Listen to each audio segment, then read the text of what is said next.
Una bendición volver a estar en la intimidad de su hogar, esta vez con el propósito de reflexionar de la palabra de Dios. La semana anterior tuvimos una reflexión en la que hicimos una retrospectiva histórica del pueblo de Israel. Hablamos de su origen, su llegada a Egipto. También hablamos del tiempo de cautividad y de su éxodo o salida de Egipto hacia la tierra prometida. También hablamos del peregrinaje de los 40 años en el desierto. Y prácticamente dejamos a Josué en el límite de la tierra prometida, antes de cruzar el río Jordán. Dios le había prometido a Josué una tierra extensa donde podrían habitar las 12 tribus de Israel. Vivirían de la crianza de ganados y del cultivo de aquella tierra. Al recordar el estudio de la semana pasada, se me ocurre sintetizar que Dios le dio a Josué 4 órdenes explícitas para poder seguir al pie de la letra. La primera era: levántate y pasa el Jordán. La segunda: toma posesión de la tierra. La tercera: esfuérzate y sé muy valiente. Y la cuarta: no temas ni desmayes. Cada una de esas demandas de Dios para Josué estaban acompañadas de preciosas promesas. La primera: nadie te podrá hacer frente. Número 2: como estuve con Moisés, estaré también contigo. Número 3: no te dejaré ni te desampararé. Y la cuarta: yo os he entregado todo lugar que pisare la planta de tus pies. Hoy reflexionaremos en los versículos 7 y 8 del mismo capítulo 1, los cuales literalmente dicen: solamente esfuérzate y sé muy valiente para cuidar de hacer conforme a toda la ley que mi siervo Moisés te mandó. No te apartes de ella ni a diestra ni a siniestra, para que seas prosperado en todas las cosas que emprendas. Nunca se apartará de tu boca este libro de la ley, sino que de día y de noche meditarás en él, para que guardes y hagas conforme a todo lo que en él está escrito, porque entonces harás prosperar tu camino y todo te saldrá bien. En estos versículos hay algunas demandas de Dios para Josué y por supuesto para el pueblo que representaba. También son demandas para nosotros los cristianos. En el momento en que nos convertimos en hijos de Dios, estas demandas no son opcionales para los cristianos, se convierten en imperativos. La primera demanda es: nunca se aparte de tu boca. La palabra de Dios dice que de la abundancia del corazón es que habla la boca, según Mateo 12:34. Y en la Reina Valera, los 35 y 36 del mismo capítulo 12, dice: el hombre bueno del buen tesoro del corazón saca buenas cosas, y el hombre malo del mal tesoro saca malas cosas.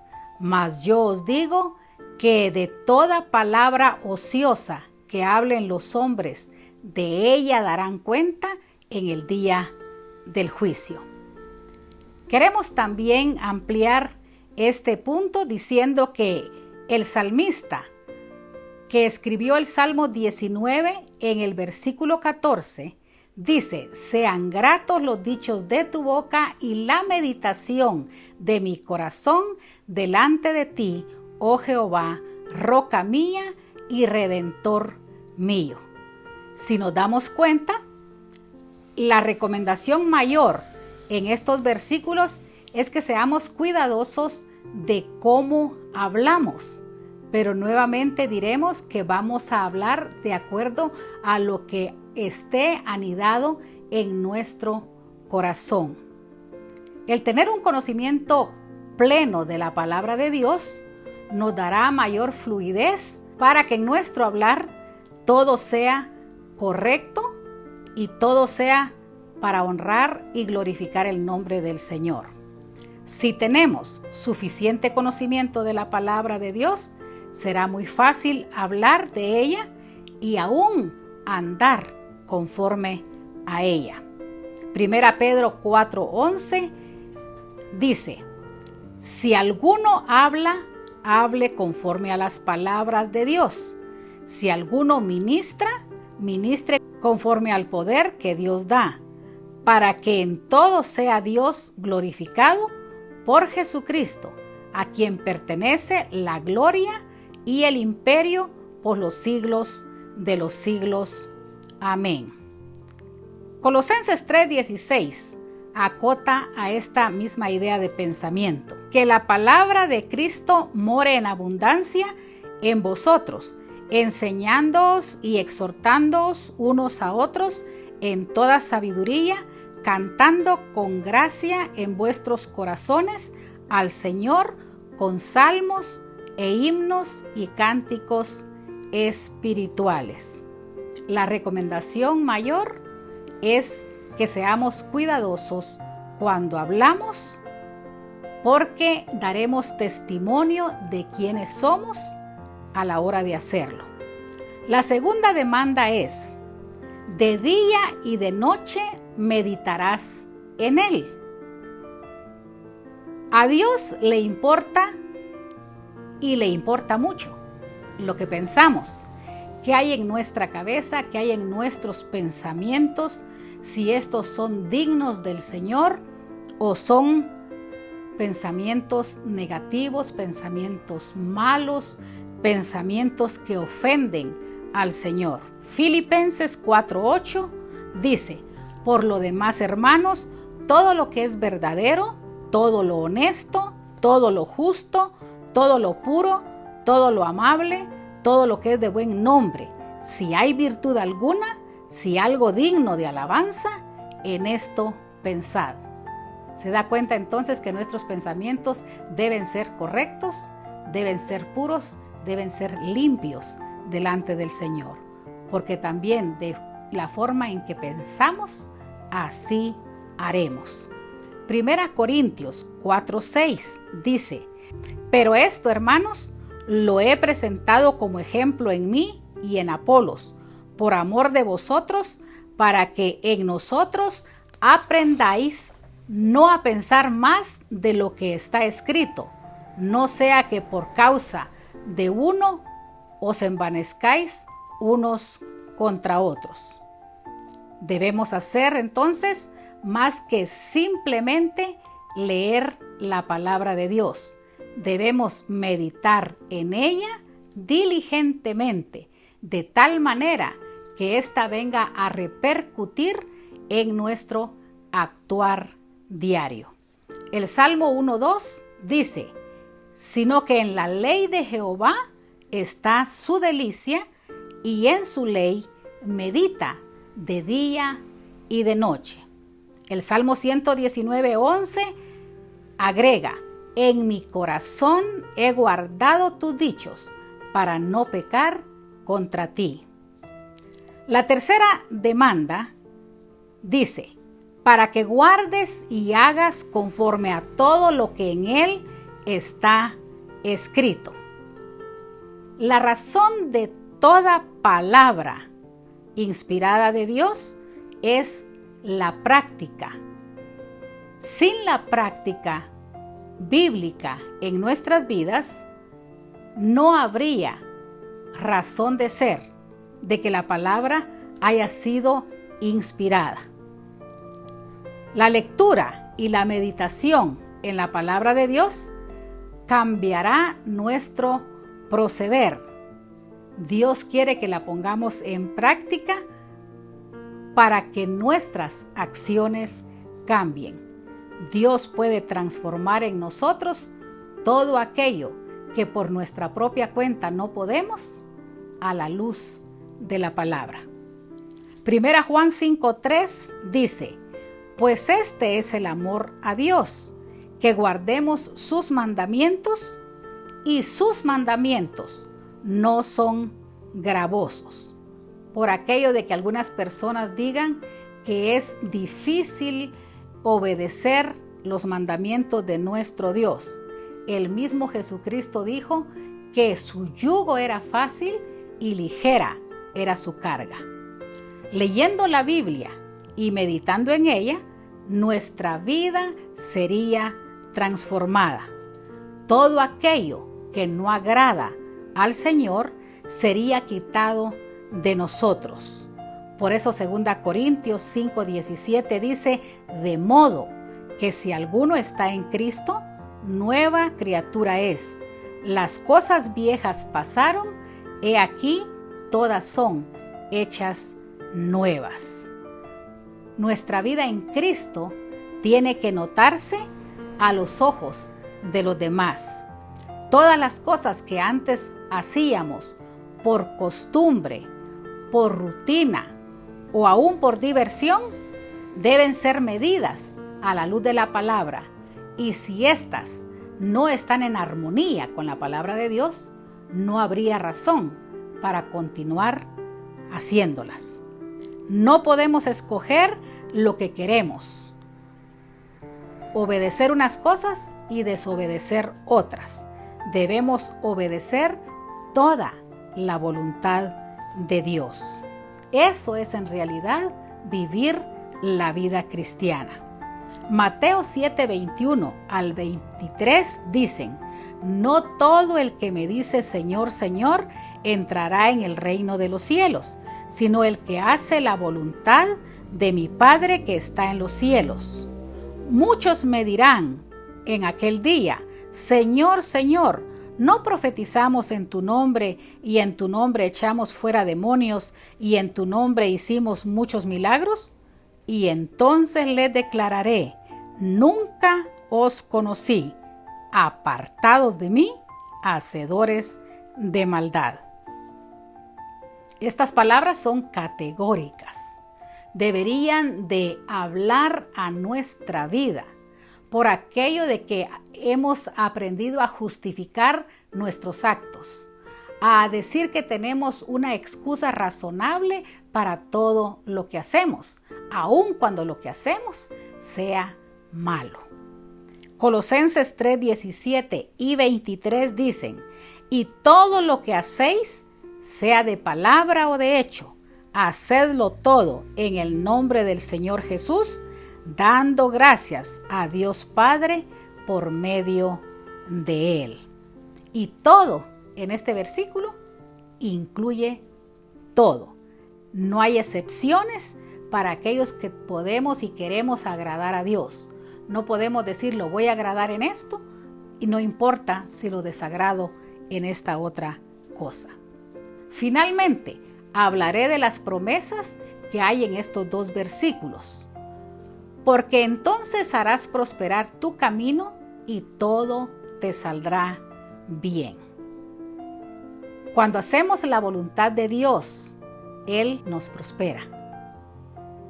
Isaías 55, 10 y 11 dicen: porque como desciende de los cielos la lluvia y la nieve y no vuelve allá, sino que riega la tierra y la hace germinar y producir, y da semilla al que siembra y pan al que come.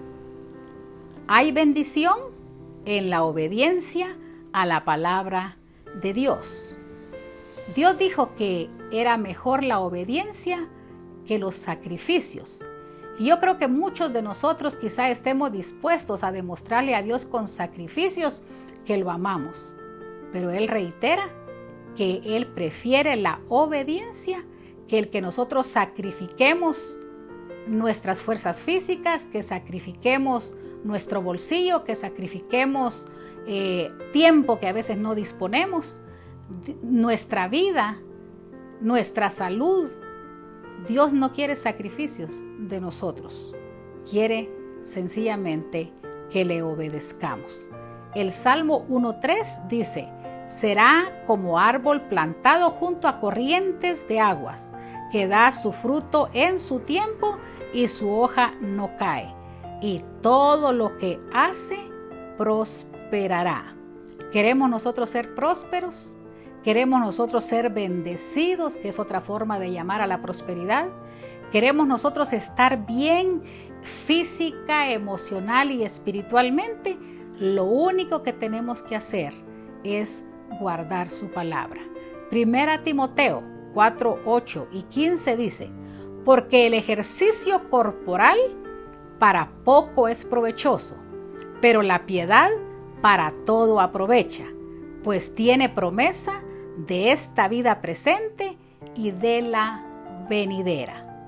Razón tenía Jesús cuando dijo que no hiciéramos tesoros aquí en la tierra, sino que hiciéramos tesoros allá en el cielo. A manera de conclusión, quiero leer los versículos finales del capítulo 1 de Josué. Entonces respondieron a Josué diciendo: nosotros haremos todas las cosas que nos han mandado, e iremos a donde quiera que nos mandes. De tal manera que obedecimos a Moisés en todas las cosas, así te obedeceremos a ti. Solamente que Jehová tu Dios esté contigo como estuvo con Moisés. Cualquiera que fuere rebelde a tu mandamiento y no obedeciere a tus palabras en todas las cosas que le mandes, que muera. Solamente que te esfuerces y sea valiente. Cuando Josué recibió la encomienda de parte de Dios y aún los mandatos a llevar a cabo, tuvo que comunicarle al pueblo de esto, de lo que Dios hablaba, de lo que Dios decía y demandaba de ellos. Y ellos estuvieron en muy buena disposición de obedecer, tanto como habían obedecido a Moisés, también a Josué. Y a nosotros debiera pasarnos lo mismo. Cuando el Señor reveló su palabra y la dejó escrita para nosotros por medio de los apóstoles en el caso del Nuevo Testamento y de algunos historiadores como Josué, en el Antiguo Testamento, Moisés, hablando de la ley, y los profetas mayores y menores, debiera ser para que nosotros sintamos el incentivo de acatar todo lo que entendamos que es una demanda o un mandamiento o un precepto para cada uno de nosotros. Dios no habla por gusto. La palabra dice que Dios ha hablado de muchas maneras. También dice que nos inspiró la palabra para que nos enseñara, para que nos instruyera, para que nos redarguyera incluso, con la intención de que nosotros lleguemos a ser personas preparadas para toda buena obra. Y de nada nos serviría conocer la mayor parte de la palabra de Dios, incluso conocerla completa, si no estamos en la buena intención de poder practicarla.